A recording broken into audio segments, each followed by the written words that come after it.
Good afternoon, Central Ohio, and happy Monday. Meteorologist Aaron White here in the 10 Weather Impact Center. As we are looking ahead to the forecast, we are tracking some pretty quiet conditions here today. We got the sunshine, a little breezy, making it feel a bit chilly out there as temperatures have been into the 50s here this afternoon.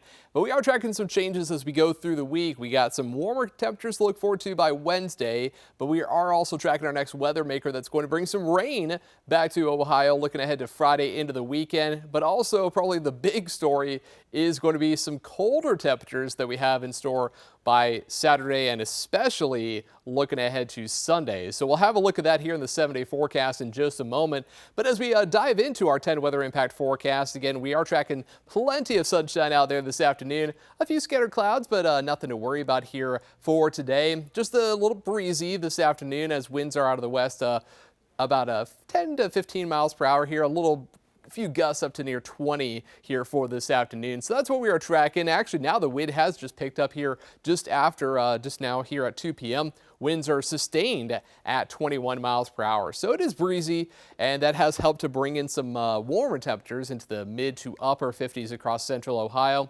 But we are going to see even warmer temperatures with more wind here by Wednesday. So that's going to be the downside. Although it will be mild, it's also going to be quite breezy here as we go towards the middle of the week. Now, for the rest of today, we got upper 50s, mid to upper 50s out there right now. And then as the sun goes down, our temperatures will be dropping quickly as we have clear skies and lighter winds are in the forecast here overnight. So by 3 a.m., we're down into the 30s. And as you're waking up tomorrow morning, sending the kids off to the bus stop, heading off to work, or heading off to the polls, as tomorrow is election day, we are talking about temperatures in the mid 30s. A few places could actually be down near freezing here by Tuesday morning. Now, despite all the cooler weather, one thing that has been more prominent now are, of course, the fall colors because of some of the colder temperatures that we have finally started to see after we started October with some warm temperatures. It took a while to get a lot of the colors here, and now we are at the peak here if you want to check them out. These photos were sent in from Patty Thompson up in Bucyrus, Ohio. So really cool colors there with all the yellows, golds, and oranges if you want to check them out there around Bucyrus, but also across the entire state, really. We are now at the peak, and you can also send any of the photos that you have taken of the fall colors. You can text them to us. All you have to do is text the number 614-460-3345. If you have any cool fall color photos that you want to share with us, just give your name and, of course, your location where you took the photo, and we will be showing those as we continue through the week. Now, as we talk about the forecast here right now, again, not tracking much today, just there have been a few scattered clouds. Nothing to really worry about on the radar. We're not tracking any rain here. We had a couple sprinkles earlier this morning, but that has all cleared out of central Ohio, and now just tracking a lot of sunshine. A few more clouds there across eastern Ohio, and especially as we look at across West Virginia into parts of Pennsylvania. That's all moving away from us, but our attention will be turning to the west as we eventually see our next weather maker in terms of a low pressure system and a trailing cold front that will bring the rain, but also bring in the colder temperatures by really the weekend after we get that rain here on Friday. Now, as we go through the hour-by-hour forecast here for the next couple of days, not tracking a lot, just some clouds coming in here for the day on Tuesday. Looking at more of a partly sunny sky, and we'll see more sunshine as we head into Wednesday. Again, with that warm up, but like I said, it's also going to come with a lot of wind. Winds could be gusting over 30 miles per hour here by Wednesday. That's all ahead of that next weather maker. Here we go into the long-range forecast. By Friday, we start to see some rain building in for the latter half of the day. So for some of the high school football games that are still happening here across Ohio, going into Friday evening, likely going to be a lot of rain, and that's going to be unfortunate. We haven't really had really a 1st and 10 with any rain. It's been fairly dry here every Friday for the last several weeks, but this is going to be the one Friday where we will have some rain. Here we are at 7 p.m., just in time for kickoff, and there will be rain. It may be a little bit scattered, so maybe not as widespread as you see right here, but just know we are anticipating rain and potentially later on even some heavier rain developing across central and southern Ohio, where rainfall amounts could total to more than 1 inch in some locations. Right now, at least a half an inch of rainfall, a pretty safe bet for many locations here as we head into Friday. Now for today, again, we're not tracking any rain, just a bit breezy. Winds west at 15 to 20, up to near 25 miles per hour. 57 for the high here today. And then by tonight, a bit chilly. 34 degrees for a low. Mostly clear skies are in our forecast. And as we look ahead to that 7-day forecast, we have that nice warm up again going into Wednesday with those temperatures in the upper 60s here across really many locations. Here's a look at the afternoon highs across central Ohio. And you'll notice mid to upper 60s and maybe making a run at 70 for Piketon at 69 degrees, 69 the forecast high for Circleville. So not too far away, but even if we do hit 70, with that wind, it's not going to really feel the best here as it's going to be quite breezy, but we will have some sunshine, a few scatter clouds going through your Wednesday. And then we actually cool back down into the upper 50s, more seasonal for early November, as that is about our average high for today. And then we do bounce back up into the low 60s here for Friday. But again, that comes with our next weather maker that's bringing the rain here for the latter half of Friday. So for 1st and 10, yeah, rain showers are in the forecast and temperatures cooling down through the 50s here for your Friday evening. Now, we are going to keep the chance for scattered showers in the forecast as we head into the weekend. But also notice our temperatures, they are taking a tumble down to the 50s here for highs looking ahead to Saturday. And then by Sunday, we're only talking about temperatures in the upper 40s. So some chilly conditions are expected. And I will say, not going to guarantee it, but some parts of Ohio, across the northern part of the state, could actually see their first snowflakes of the season here going into Sunday and Monday after the 7-day forecast. So just a sign of the colder temperatures that are coming in here as we go towards the latter half of the weekend. But you know what?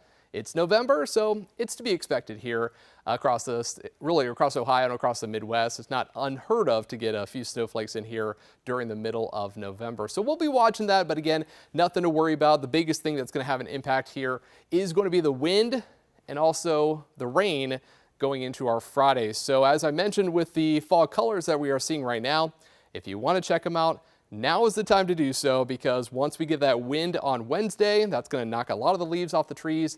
And also the rain and breezy conditions by Friday, going to knock a lot more off. So I would say today, tomorrow, perhaps even into Wednesday before we really say goodbye to all the fall colors.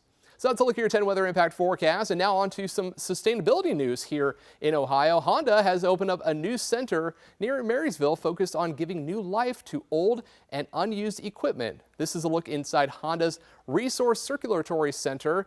Now the purpose is to take retired equipment, electronics, and vehicle service parts and find ways to reutilize them.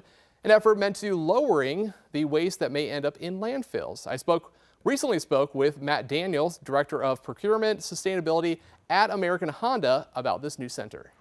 We started up the Resource Circulation Center, which is really part of a broader function that we're calling the Circular Economy Hub. And it's really both, I would consider it an extension of life and end-of-life operation for industrial goods such as equipment and spare parts, along with the service parts that we no longer need. And regarding how much material may be saved from ending up in those landfills, Matt did say that as the center is still new, it's still a little early to get into the specifics. We're working on those. We are tracking the volumes that we process. But we're gonna need a couple months of data to kind of really see what that total impact is going to be. How it's not only going to divert volumes from landfill, but also our waste to energy.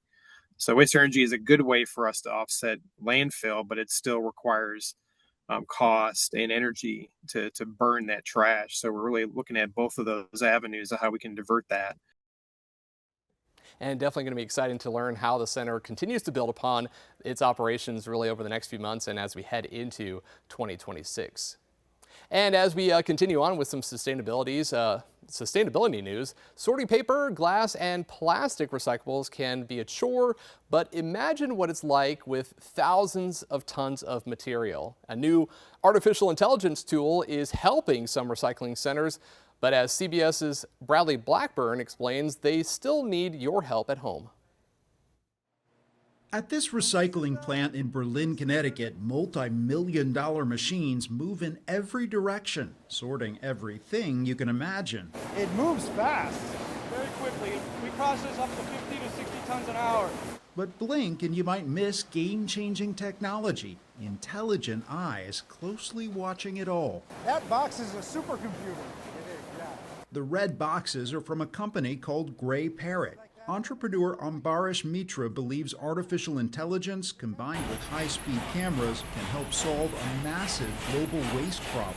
Large-scale AI should be used to actually increase efficiency to a level where almost nothing would be a waste. We want to build a world where we see every object as a resource and it can be recovered and it could be back into society. The AI boxes can identify recyclables based on shape, labeling, and other criteria and warn if something sneaks through. The plant still needs plenty of human workers too, but AI helps maintain the purity of the sorted product, which ultimately helps recycling make money. If it should notice that something's not right, it'll send us an alert, and we can go and see what's going on to make a change in the system. Even with technology, it's still an immense and expensive job to sort all this material. And what you do at home matters. Tips include never putting items like lithium-ion batteries in recycling. They can cause fires here. It also helps to clean and sort your recyclables. You need to follow the recipe or the instructions that's given by your local recycling coordinator. They'll tell you what should go in and what shouldn't. Every little bit helps because it clearly adds up. Bradley Blackburn, CBS News, Berlin, Connecticut. And that facility in Connecticut is the first in the country to use the Gray Parrot technology. So really cool to see how that's going to be evolving here over the next, several months and as we head into the next couple of years. Now, also a major milestone for the International Space Station. For 25 years, the orbiting outpost has hosted 280 people from 23 different countries and 250 miles overhead. Jerica Duncan has more. Yeah, it looks amazing. The International Space Station we know today started out with just 2 modules, one Russian, one American, joined together in December of 1998. Houston Endeavour, we have capture of Zarya. We have ignition and liftoff. 23 months later, Beautiful view of the International Space Station. 2 Russian cosmonauts and NASA astronaut Bill Shepard became the station's first inhabitants. We're sure enjoying it up here. Other astronauts followed. It is a magical place, really kind of like, Disney World for adults. Former NASA astronaut Scott Kelly had 3 stays, including a full year in 2015, conducting experiments in zero gravity that have led to advancements in medicine. As we age, bone loss becomes an issue, so it's really a great place to research those kind of things. But for some, it wasn't until Kelly dressed in a gorilla suit that people looked up and paid attention to what was happening in space.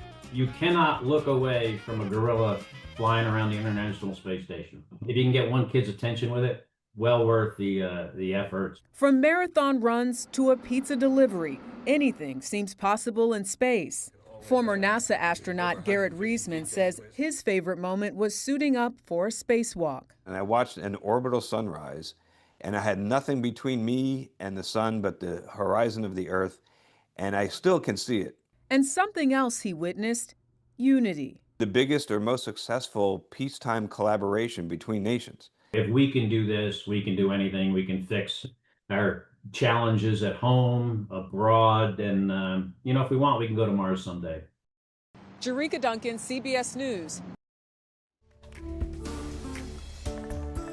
And finally today, we're going to check out some new video that is into us here at 10 TV. And this is all actually happening from last week with Hurricane Melissa. What you're looking at there, that video from Jamaica, this is drone video just revealing the devastation after Hurricane Melissa made landfall there just almost a week ago now, back on Tuesday, as a powerful Category 5 storm. Winds were up to 185 miles per hour at the time of landfall, and actually one of the strongest hurricanes actually to make landfall in the Atlantic, and just again, a very devastating there for the island of Jamaica as they've been trying to recover here over the course of the last week.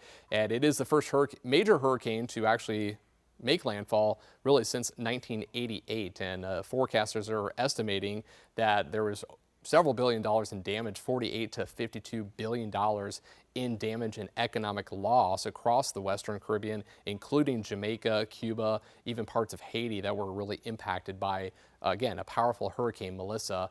And as we talk about some of the other video, this is actually involving Hurricane Melissa. This is actually as the hurricane hunters were flying into the storm. We'll take a look at that there. You can see hurricane hunters were flying into Hurricane Melissa, and they actually make several pass-throughs, really gathering data, but you can really see in that video just kind of turbulence that they were encountering on board and then flying into the eye of the storm. And actually they're dropping what's known as a drop sonde that actually collects the information about the wind, the maximum winds sustained inside the storm, but also measurements of the pressure inside the center of the hurricane, and that actually helps to give an idea exactly how strong the hurricane is at the time. So they actually make several pass-throughs during the course of a day, but also the course of several days as they're continuing to follow the hurricane leading up to, prior, during, and even after it makes landfall in some areas like we saw with Hurricane Melissa there in Jamaica. And the hurricane hunters did find that the pressure was down to 892 millibars at its lowest, and that's when we saw that significant increase in the wind with maximum winds up to 185 miles per hour. So really, again, very devastating what is happening there in Jamaica. And now, thankfully, there's quieter conditions that they can have time to recover, but it is going to take many months and probably some years before they're finally back to where they were prior to Hurricane Melissa. So that'll do it for us here today on the 10 Weather Impact Show. Coming up later on this evening, we're going to be talking about the changes that we have in the forecast in terms of those warmer temperatures here on Wednesday, but also the rain coming in by Friday. So later on, Chief Meteorologist Aaron White will be in with the latest on the forecast. So until then, you can always catch more news and weather online at 10tv.com.